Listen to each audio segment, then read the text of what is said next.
Hello everybody and welcome to this tutorial, and today in this video we are going to solve these three labs of portswigger.net.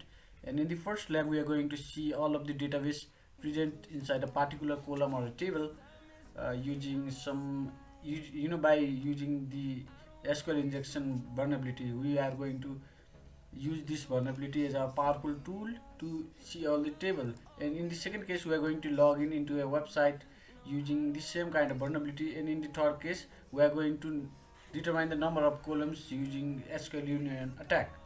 So okay, let's get started with the first lab. So I'll just click on access the lab. So remember, this is our lab. Okay, I had already solved this. So okay, let us go to the spread section here. Okay, I don't know what the heck is happening, but you can see while clicking on the spreads option, I am just able to see three columns. I mean to say three datas inside the spread column. So I will just inject this as a query here, or 1 equals to 1, and then I will just make rest of the line as comment. Okay, so in this way we can solve this lab. So I'll just close this one, and now we are going to log in this lab with the help of SQL injection vulnerability. So I'm just going to my account here. Okay, now we are already given that our username is administrator. So if I'm not wrong, okay, to solve the lab, perform an SQL injection attack that logs into the application as the administrator user. So our username will be administrator, and now we have to guess the password here. Okay, okay, now let me just log in. I'll just write random value on the password, and this is our payload.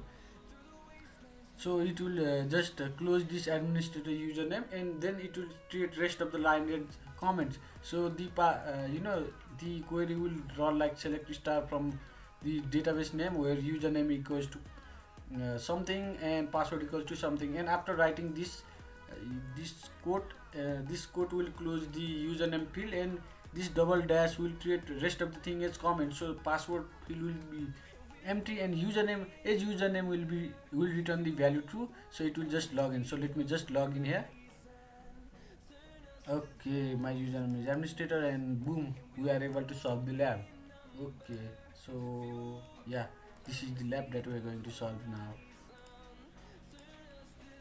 Okay, so we have to guess the number of columns using union.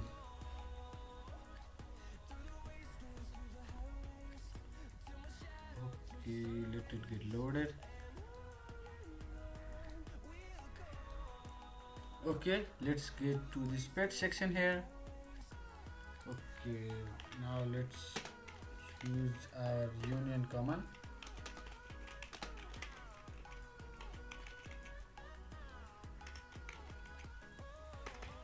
Okay, let's see whether we can get something or not.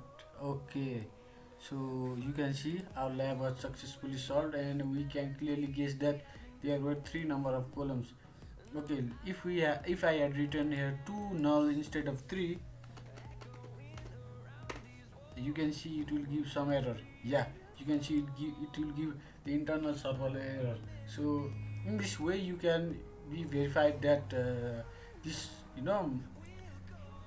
website is particularly vulnerable to SQL injection as well. So hope you guys love this video. Make sure to like, share and subscribe, and that's all for today. Thank you, take care, bye.